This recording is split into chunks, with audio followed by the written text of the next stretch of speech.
Salut tout le monde, c'est Isaac Racing. Aujourd'hui, on va voir ce qu'a donné le principal concurrent d'AEW. Bon, alors je vais commencer par une petite parenthèse sur un commentaire qu'on a eu sur la dernière vidéo que va nous lire Robin de suite. Donc, notre ami Samy qui nous dit j'ai rattrapé Double or Nothing, un épisode de Dynamite et 2 épisodes de Being the Elite à la suite pour regarder cette vidéo. J'ai eu peur que tu spoil. Du coup, je me suis retrouvé à regarder à 2h30, ça a rendu le truc plus lourd. J'ai quand même voulu attendre le lendemain pour écrire ce commentaire parce que ça va être un peu long. Bon, déjà, j'ai bien kiffé ton côté hardcore qui me rappelle Papacito et Beast. Maintenant qu'il fait plus de vidéos review, c'est toi que je regarde, même si bien sûr je continue de regarder ses vidéos quand il en sort. Bref, j'ai kiffé la vidéo. Là où je voulais en venir, c'est en ce qui concerne ce que t'as dit sur Anna. Voilà, je suis entièrement d'accord avec toi, c'est dégueulasse d'utiliser sa mort pour des vues, mais j'aimerais juste émettre une petite nuance. Je pense qu'un youtubeur catch peut faire une vidéo sur la mort d'un catcheur s'il s'agissait d'un catcheur qu'il appréciait énormément et qu'il avait vraiment marqué dans sa vie. Pour se livrer, raconter son expérience, lui rendre hommage. Mais c'est clair que si c'est pour nous dire c'est pas bien de harceler, c'est bon, on a compris et je trouve ça dégueulasse. Je vois qui tu vises dans ta vidéo et j'ai vu sa vidéo et je me suis même réjoui en voyant qu'il avait sorti une vidéo parlant d'elle, mais c'était pas le genre de vidéo auquel je m'attendais. Cependant, Anna ayant eu une grosse importance dans ma vie et étant une inspiration dans mon quotidien, sa vidéo m'a permis de lui rendre hommage à travers d'un commentaire qui m'a permis d'avoir des gens qui m'ont répondu et qui m'ont aidé à surmonter sa mort. Du coup, au final, sa vidéo a pu m'aider en quelque sorte, même si c'était pas son intention.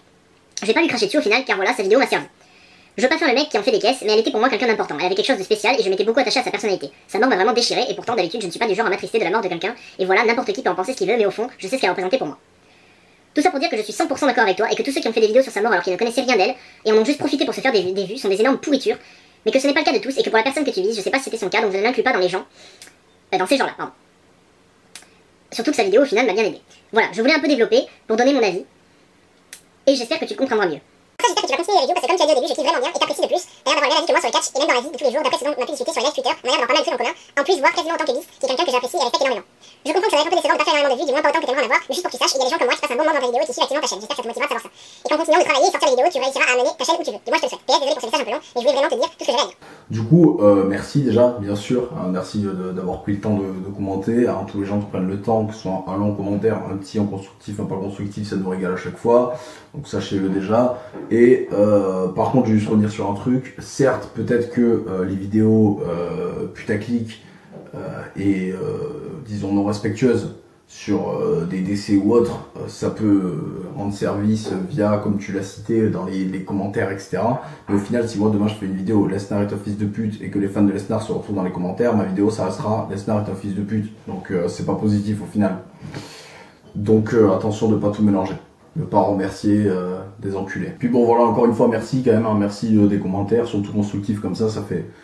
Voilà, ça fait vraiment plaisir et puis voilà, ça change des... Ouais, mais AEW c'est de la merde, la WWE c'est mieux. Ou encore... De toute façon, tu copies Beast. Et puis d'ailleurs, au passage, hein, la comparaison avec Beast, très moyen, parce que, disons-le, je fais des meilleures vidéos que lui, là j'en fais et lui il en fait pas. Et voilà, bon, si maintenant le monsieur veut discuter, séance de penalty, on en parle. Bon, maintenant parlons du show. Déjà, je vais contextualiser vite fait pour ce NXT Takeover in Your House. J'ai regardé avec une collection de merde, ce qui a fait que du coup, si vous voulez, si le show n'était pas bon, ça va être une catastrophe. Déjà, j'ai abandonné au bout d'un moment, j'ai regardé le lendemain, parce que vraiment impossible de regarder le show, connexion dégueulasse, ça coupait tout le temps, enfin bref. L'enfer, et j'ai le network, hein, commencez pas à me dire, ouais, mais si, tu payes le network, machin, donc j'ai regardé sur le network, et l'enfer.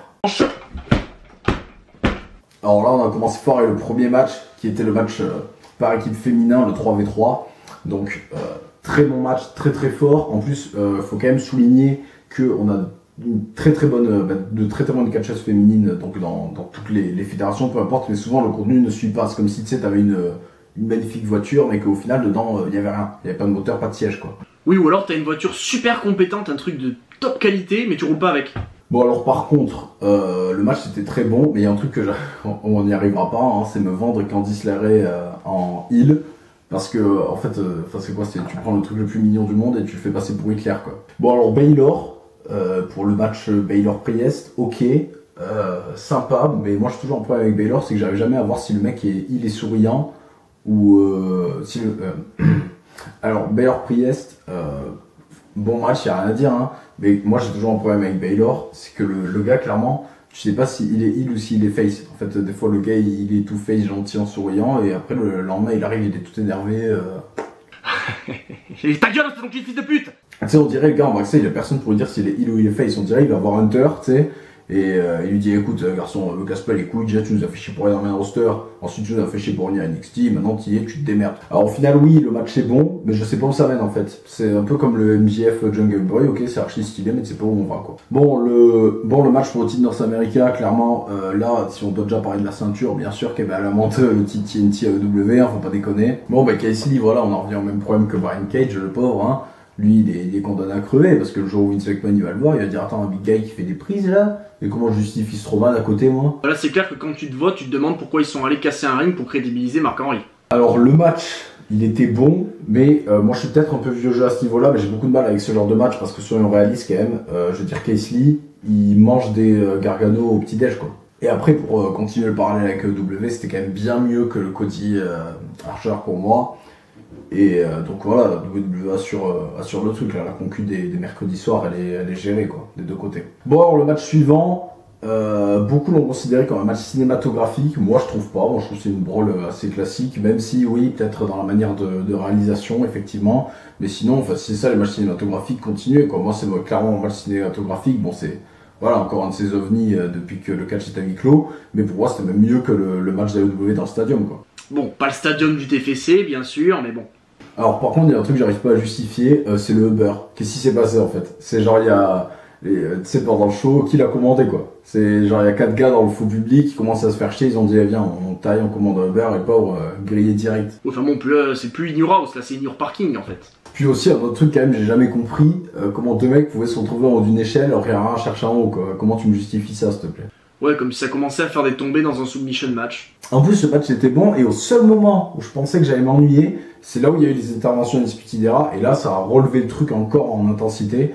Enfin vraiment très très bon match des deux quoi. Alors juste avant de passer au début de Cross, on va juste souligner un truc, pas Cross, catcheur français bien sûr, on va juste souligner un truc, quand même les pubs avec la DX c'est quoi le projet en fait? C'est de nous rappeler que les stars de notre enfance c'est des grands-pères maintenant ou comment ça se passe?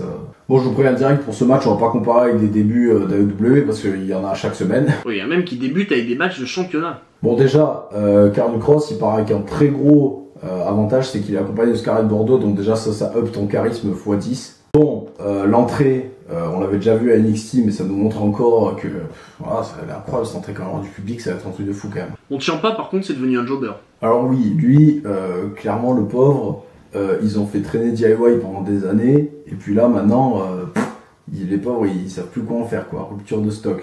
Et le gars, bon après voilà, pensons à lui quand même, c'est quoi le mieux? C'est d'être à NXT, faire des gros matchs, certes tu perds mais tu mets en avant des gens, ou aller dans le main roster et gagner un match à main event que personne ne verra. Bon en tout cas ça reste un bon match, c'est une bonne transition avant le main event. Donc là le match féminin qui est donc placé en main event, encore une fois WWE met la barotte et nous montre que ben, voilà, la meilleure division de catch féminin mondial elle est là, NXT. Bon c'est sûr que ça va pas être SmackDown. Bon alors le match était très bon, hein, ça y a pas de problème, mais clairement faut qu'on m'explique comment on fait pour ne pas faire une overdose de Charlotte. La meuf, depuis le confinement, on la voit plus, on l'a plus vue que le public, s'il te plaît. Bon, Yoshirai, voilà, clairement, elle mérite ce titre. C'est dommage qu'elle ait perdu plutôt dans les weekly en 1v1 face à Charlotte.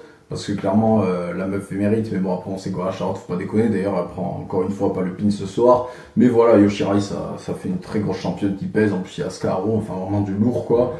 Et espérons qu'elle reste à NXT avec ce titre le plus longtemps possible, quoi. Voilà, bon, c'est tout pour moi sur ce show. J'ai fait assez bref. Donc je vous invite à laisser en commentaire votre avis. Est-ce que vous avez préféré In Your House ou Double or Nothing? À vous de juger. On se retrouve bientôt pour de prochaines vidéos.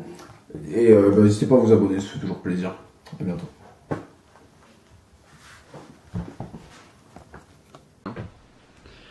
Voilà. Maintenant je vais faire les autres vidéos. Et comme tu peux le voir, toujours crime. Jean-Marc, quel homme.